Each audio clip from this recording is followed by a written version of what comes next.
All right, let me lay it all out for you. I'm Sam, a 30-year-old dude whose life became a total dumpster fire of betrayal and lies. Just a couple of years ago, I was on cloud nine thinking I had it made. A kick-ass marriage, a bright future ahead, the whole shebang. Man, was I one naive son of a bitch.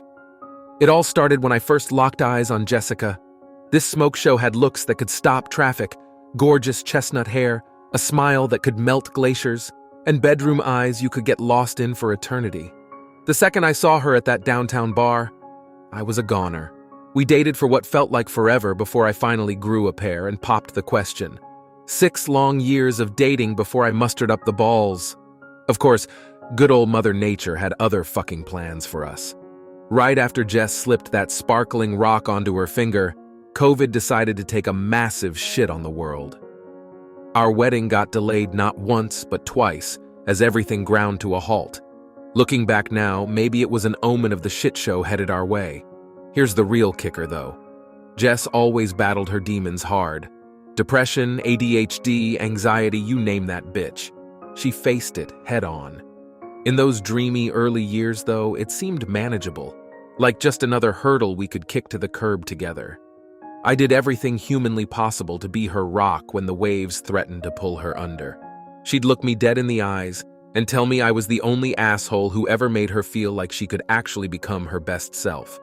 Those words were a damn siren song that I stupidly believed. When COVID first popped off and we were literally trapped inside those 4 walls, it extinguished Jessica's inner fire like a bucket of water. Being cut off from her friends, her whole support system, it fucking destroyed her. As if that sick shit wasn't enough, her beloved aunt back home caught a nasty illness out of nowhere. I'll never forget walking in to find Jess collapsed on the floor, wailing like I've never heard before as she stared down her worst nightmare. Then the punches just kept on coming like a bad boxing movie. She lost her job during those first chaotic COVID days. I can still see that horrific scene like it was yesterday. Her tiny frame curled up on the couch, sobbing into my chest as I stroked her hair and promised like an idiot that we'd be okay. Thank Christ a remote gig came along shortly after to keep us afloat. From that point, I became a full-time nurse, short-order cook, maid, you name it. I handled whatever needed doing without a second thought so Jess could focus on battling her demons. Cooking, cleaning, busting my ass at work. I did it all because I loved the shit out of that woman and would have burned the whole goddamn world if it eased her pain even a little bit. But the universe was hell-bent on kicking us in the teeth over and over again. Not long after, Jess got dealt a bad COVID case herself. And because life's a cruel bitch, she became one of the infamous long haulers, stuck in a relentless storm of migraines, brain fog, fatigue, you name it. We took every precaution after that first round, only allowing indoor dining for the most special of occasions, masking up anytime we stepped outside, sitting out in the freezing winter nights just to be extra careful. Didn't make a damn difference, though. That sadistic virus circled back for a second helping, ravaging Jess's body and mind all over again. That second bout was the real breaking point. Despite my greatest efforts, Jess got consumed by a depression so dark it endangered to swallow her whole. She had to take a leave from her job, which you can imagine, completely torpedoed what little self-worth she had left. For straight-up months, I was her keeper, feeding her, bathing her, doing every goddamn household chore so she could simply exist without lifting a finger. I was a hollowed-out husk by the end, running on fumes as I desperately tried to pull her back from the brink. Finally, eventually, she made some tiny baby steps forward again. So after months of being completely consumed by that soul-sucking depression, Jess finally started inching her way back towards the land of the living. Can't say it was the smoothest road, though. She half-heartedly tried picking up some new hobbies and activities to get her mind right again, signed up for all these random classes and shit, but really, only one of them stuck. Fucking yoga. Yeah, I know how it sounds, but this ended up being a huge part of the shit show that went down. See, Jess would hit up these late yoga classes after dinner, claiming she needed to find her center, or whatever new age nonsense. Can't blame her for trying to cope, I guess. But the way she went about it just ain't right, if you ask me. After each class, She'd insist on heading to the bar with her yoga pals to chit-chat or ponder the meaning of life over a few drinks.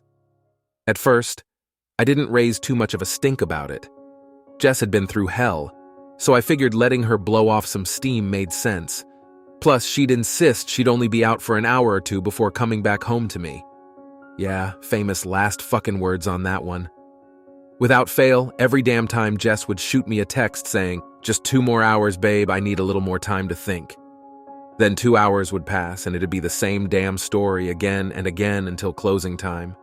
She'd stumble in stinking of booze and God knows what else, leaving me as an anxious wreck just praying she was safe. During what was supposed to be her recovery period, I couldn't shake the feeling this was an unhealthy-ass way to cope. Staying out till last call, coming home reeking like a frat house. It was only reinforcing her shitty sleep schedule and making those nasty depressive episodes even harder to shake. Not to mention, the total lack of vitamin D and fresh air couldn't have been helping either. I'll admit I raised my concerns more than once, pleaded with her to talk to her therapist about getting a better grip on things. The few times it came up in our couples counseling sessions, our genius counselor seemed to take Jessica's side, saying I needed to be more understanding of her journey and healing process. Guess my wife's version of events conveniently left out all the late-night ragers. Anyway, where was I? Oh, right. Jess's fucked up coping strategy. So while she's out getting bombed every other night, apparently she was catching the eye of every thirsty douche within a 10-mile radius. One creep in particular wouldn't take no for an answer, and eventually wormed his way into her DMs or some shit. Next thing I knew, they're secretly making out in dive bar bathrooms and back alleys like a couple of horny teens. Jess even gave this clown her spare email address to keep their raunchy conversations off the radar. It didn't stop at just swapping spit either. This scumbag managed to plow his way right into her panties before too long. They started carrying on a full-blown sexual affair, fucking anywhere they could find a relatively clean surface from what I could tell. To make this shit pie even harder to swallow, Jess had not one, but 2 other side pieces in the mix. Her own personal club of depravity, I guess. Now call me naive all you want, but I legitimately had zero inkling that my wife had turned into a rampant freak show behind my back. We were always so open and honest with each other, or so I thought. I should have picked up on the signs, but we were dealing with so much other shit. It never even crossed my mind that Jess was stepping out. So there I was, living in blissful fucking ignorance, while my wife went around behind my back like a freaking alley cat in heat. How's that for a kick straight to the family jewels? I didn't catch on to Jess's extracurricular activities until one particularly shitty evening that's now seared into my brain for eternity. She had been out at another one of her sacred yoga meetings and came waltzing in around 3 a.m. looking like she'd just survived a Category 5 hurricane. Her hair was a rat's nest, mascara streaked down her cheeks, clothes all askew, the whole 9 yards of a well-spent night prowling the streets. I assumed she'd just pass out on the couch like usual after one of her boozy benders, but instead, this plastered lush decided to take a power nap right there in the middle of the goddamn living room floor. I shit you not, she was conked out and sawing logs louder than a lumber mill. Knowing Jess's phone was inevitably running on fumes from a night of constant use, I figured I'd do the gentlemanly thing and put it on charge for her. That's when I got one hell of a rude awakening that whiplashed the rose-colored glasses right off my face. See, we both had our thumbprints and Face ID enabled for each other's phones just for easy convenience and access, no big deal. We'd never kept major secrets from each other before, so there was no need for lockdown security measures. Well, that philosophy came back to bite me squarely in the ass. As soon as I went to plug Jess's phone in, a flurry of notifications immediately started lighting up the dead screen. At first, I didn't think much of it, just figured she was drunk texting her yoga loon squad again like every other time. But then one particularly X-rated sounding message from some number I didn't recognize caught my eye in the flood of alerts. Now, I'll admit, I've never been the most trusting soul. Call it baggage from past relationships or whatever. But regardless, I've always made an effort to have faith in Jessica and our marriage. This time, though, my curiosity got the better of me. I just had to know what sort of salacious spiritual poetry she was composing in her drunken state. Well, Let's just say what I discovered was about as far from Zen reading material as you could possibly get. It was a whole goddamn payload of raunchy sexts, dick pics, videos, you name it, all from multiple guys I'd never even heard of. My stomach instantly twisted into a knot as I kept scrolling through the sordid messages, realizing to my utter horror that Jess had been carrying on full-blown extramarital affairs, with not one, not two, but three different slimy bastards. I'm not gonna lie, I damn near threw up right then and there. It was like I'd gotten sucker punched by Prime Mike Tyson himself, and the air was violently forced out of my lungs. Hot tears started streaming down my face almost instantly as the full disgusting weight of the situation crashed over me. My wife, the love of my life, the woman I wanted to grow old with, had been cheating on me repeatedly with multiple partners over God knows how long. Sending them nudes, making plans to meet up for clandestine sex sessions, doing any other depraved acts with these strangers while I was back at home, busting my ass to care for her and hold our life together like a goddamn clueless simp. That moment, any illusion I'd been clinging to about our perfect marriage and her being a devoted, faithful partner shattered into a billion pierces that embedded deep under my skin. The world started spinning wildly as I frantically dug deeper into Jess's phone for answers, desperate to understand the scope of her lies and betrayal. Each new discovery was more sickening than the last. Emails from one of her boy toys, plans to meet for afternoon fun sessions, videos and pics that I'll never be able to unsee. I felt like I was existing in some sort of waking nightmare, completely detached from reality. My mind couldn't process how the woman I loved more than anything could be so selfish, so depraved, so willing to risk destroying everything we'd built. Of course, that's when Princess Passout over there decided to finally rouse from her drunken slumber and groggily make her way over to where I sat paralyzed on the couch. One look at my ashen face, and she knew without a doubt that I'd uncovered her tangled web of deceit and infidelity. All Jess could muster was a feeble, "Sam, I can explain." "Yeah, I'm sure you've got one hell of an explanation lined up, sweetheart." Funny thing though, at that moment I didn't want to hear a single goddamn word out of her filthy liar's mouth. The woman I thought I knew and loved was already dead to me, killed by her own reprehensible actions. So I simply held up my hand, choking back a tidal wave of anger, betrayal, devastation. Shook my head slowly as hot tears continued cascading down my cheeks. And in that moment, I knew our marriage had been irrevocably shattered. The silence that hung in the air after I shut Jess down was suffocating. We just stared at each other, her looking like a deer caught in the high beams as the reality set in. I'd uncovered her sordid web of affairs, and there was no walking it back now. Part of me wanted to unleash the unbridled fury detonating in my chest, scream at her until I was hoarse, demand to know every last gut-wrenching detail of her infidelity, make her feel even an ounce of the gut-wrenching pain consuming me in that moment. But the other part knew that would just be pissing into the hurricane at this point. My world was crumbling at the foundations, why put in effort? So instead, I simply tossed her phone onto the couch, the device landing with a sickening thud that made Jess flinch, as if she had any right to recoil from anything after utterly demolishing my heart into rubble. I locked eyes with her, praying I could find even a flicker of the woman I fell for in that treacherous gaze. "Get out of my sight!" I finally mustered, my voice a hoarse whisper strangled by the lump of devastation in my throat. Just go. I can't look at you right now." To her credit, Jess didn't put up a fight or make any excuses. She knew she had obliterated everything, betrayed me in the most unforgivable way possible.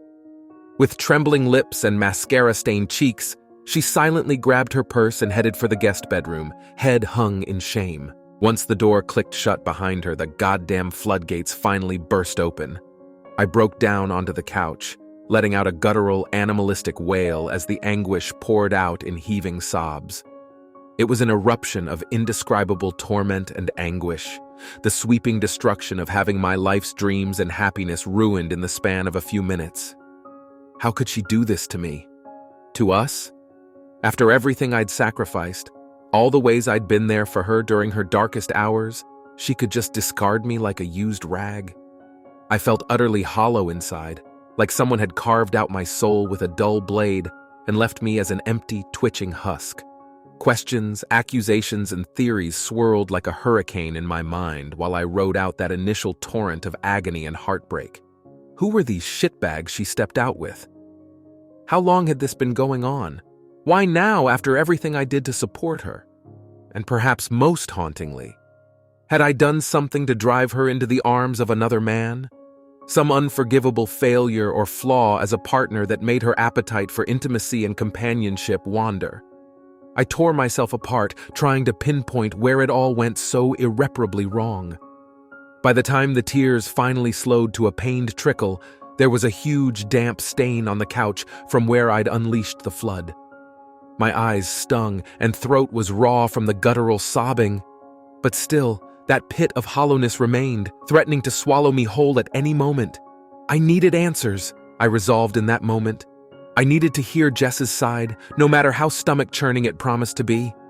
Maybe some kernel of truth would allow me to forge anything from the rubble, even if just for closure's sake. With a heavy heart and leaden legs, I hauled myself up and made my way to the guest bedroom door. Each step felt like it was through waist-deep quicksand. But still, I pressed on, stopping just outside to steel my nerves. Then, with a deep, shuddering breath, I rapped my knuckles against the wood. "Jess, we need to talk. All of it. Right now." The few seconds after I knocked felt like an eternity, each agonizing moment stretching longer than the last as I awaited Jess's response. Part of me was tempted to simply barge in and demand the answers I deserved. But after taking a few calming breaths, the door finally creaked open. There she was, the woman who had once been my entire world, my unwavering partner through thick and thin. Though in that moment it was like staring at a total stranger. Her eyes were puffy and bloodshot, makeup streaking down her blotchy cheeks. The pain and shame were etched into every line on her face. "Sam," she started in barely a whisper, her voice cracking like glass. I don't know what to say except, I'm so sorry." "Save it," I interjected, raising a hand to stop her before the apology kept spilling out. As much as it gutted me to be harsh, I had to stay focused. "That's not what I'm here for. I want answers, Jessica. All of them, no matter how ugly or brutal. I need to know what the hell happened." She let out a shuddering breath, tucking a tangled strand of hair behind her ear. "You're right. You deserve the whole horrific truth." Jess paused, chewing at her already ragged lips anxiously. "Where do you want me to start? How about with how many?" My voice was toneless, devoid of inflection as I steeled myself for impact. "How many affairs? How many guys?" The words seemed to slap her across the face with their bluntness. Jess physically recoiled, her eyes squeezing shut as fresh tears sprang forth. "3, she finally admitted, the wince of shame painting her face as she spoke the number. 3 different men. White-hot rage lanced through me at her confession, that hollow pit in my gut being stoked into an inferno. Not one man, not 2, but 3 goddamn affairs all going on simultaneously behind my back? How soulless, how utterly despicable could you be? I clenched my fists tightly, taking a few centering breaths to keep the anger from boiling over. I needed to save that for when I had the full, unvarnished truth. "Okay, and how long?" I pushed onward, each syllable feeling like shards of glass in my mouth. "When did this shit show start?"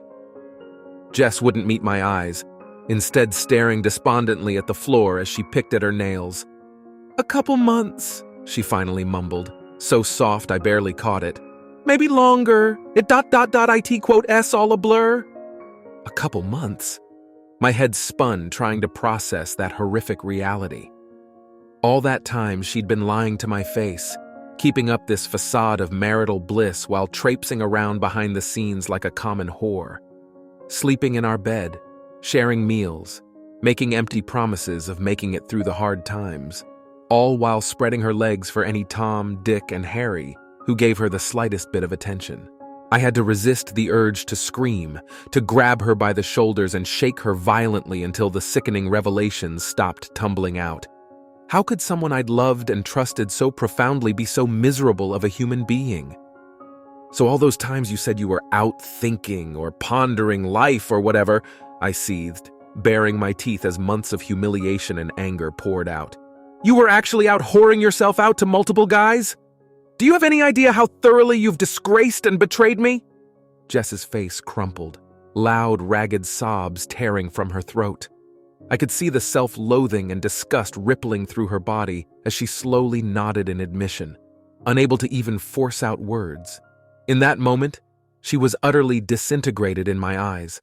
Her beauty, her charm, all the things that had captivated me from the start, melting away until all that remained was the hideous, treacherous shell of someone I no longer recognized. My wife was already dead, killed by her own sickening actions and depravity. I wheeled around and stormed out, not even giving her a chance to respond or make any more excuses. There was nothing she could possibly say to make this nightmare any better. My life had been nuked beyond all repair. Grabbing my keys from the counter, I flung open the front door and stepped outside into the cool night air, greedily gulping down deep breaths in an effort to calm the inferno raging within. My hands were shaking uncontrollably, equal parts rage and anguish threatening to combust inside me. I had to get as far away from this shit show as possible before I self-destructed. So, with a heavy heart, I climbed into my car and peeled out into the night, cutting ties with my old life before the toxicity consumed me completely. I don't remember much about that first drive after leaving the house. Just going through the motions, hands robotically gripping the wheel as I blazed down darkened streets with no destination in mind. My vision was a blur of neon signs and streetlights bleeding together, the roar of the engine providing a steady baseline amidst the hurricane raging inside me. Part of me wanted to jam the gas pedal through the floor and just keep on driving, putting as many miles between me and that waking nightmare as physically possible. Flee to some place new where the slate was clean, free of the sordid betrayal that had irrevocably shattered my world into fragments. But a bigger part, the rational voice straining to be heard over the cyclone of emotions, knew that was just a pipe dream. No amount of distance would allow me to outrun the trauma branded onto my psyche. This was a wound that would fester indefinitely until I got the closure I needed to move forward. So instead of following that urge to run far away, I ended up on the doorstep of one of my oldest friends, Noah. The guy had been with me through thick and thin since we were teenagers, and was honestly more like a brother than anything else. If anyone could help me parse this cataclysmic shit show, it was him. When he opened the door and saw the ashen, haunted look plastered across my face, Noah didn't even need to ask what was wrong. He just silently ushered me inside and grabbed a bottle of whiskey, pouring us both doubles without a word spoken. As the amber liquid burned its way down my throat, the levees finally burst once more. I launched into the whole sordid tale, every last gutting detail of Jessica's infidelity, and how I discovered the harsh truth about her affairs. The anger, the disbelief, the numbing devastation, it all came pouring out in a torrential tsunami as I paced around Noah's living room, venting the way you would after a loved one's death. To his credit, Noah didn't judge or try to downplay the severity of what I was going through. He could have played the "there's assholes out there" or "she wasn't the one" cards, but he knew that would have been cold comfort at best. Instead, he just listened intently, letting me cycle through the vortex of raw emotion until I eventually burned out. When I finally collapsed onto the couch, utterly spent from the primal outpouring, Noah spoke up in almost a whisper. "I'm sorry, man. Truly, I am. What she did..." He shook his head slowly, an utterly crestfallen look flickering across his features. "It's sickening. Unforgivable. You didn't deserve to be hurt like that. Not by the person you devoted everything to." I stared down at my hands, the same ones that had lovingly caressed Jessica's face night after night as we dream about our future, now rendered useless, empty vessels incapable of holding on to anything substantial. An overwhelming sense of hollowness seemed to consume me in that moment, the weight of Noah's words sinking in heavily. He was absolutely right. I didn't deserve this, no matter what transgressions may have occurred in our relationship. The person I fell in love with, The one I thought I knew to the core. That woman was already dead, killed off by her betrayal and the harsh light of reality it cast. Moving forward, I would need to mourn that loss, same as grieving any death of a loved one, then focus on rediscovering who I was as an individual. The anger would still come in fiery waves. That was unavoidable. Same with the crippling stretches of sadness and anguish. But bit by bit, with Noah's support and my own inner fortitude, I could start putting the pieces back together. Not to recreate that ill-fated dream of a perfect life with Jessica, but to build something new from the shattered rubble. Something realer, built on the tough lessons of brutal betrayal. I had survived the white-hot incineration of my formerly idyllic world, as painful as each moment was. After being forged in that firestorm, whatever rose from those ashes would be hardened, stronger, and better equipped to endure whatever curveballs life saw fit to throw my way next. That was my only choice, to persist and prevail, even when the path forward seemed hopelessly shrouded in darkness. So with a deep, fortifying exhale, I raised my glass to Noah and managed the faintest of smiles through the dull ache of heartbreak. Thanks, brother. I don't know what fucking road is ahead, but at least I know I've got you to help show me the way out of this hell.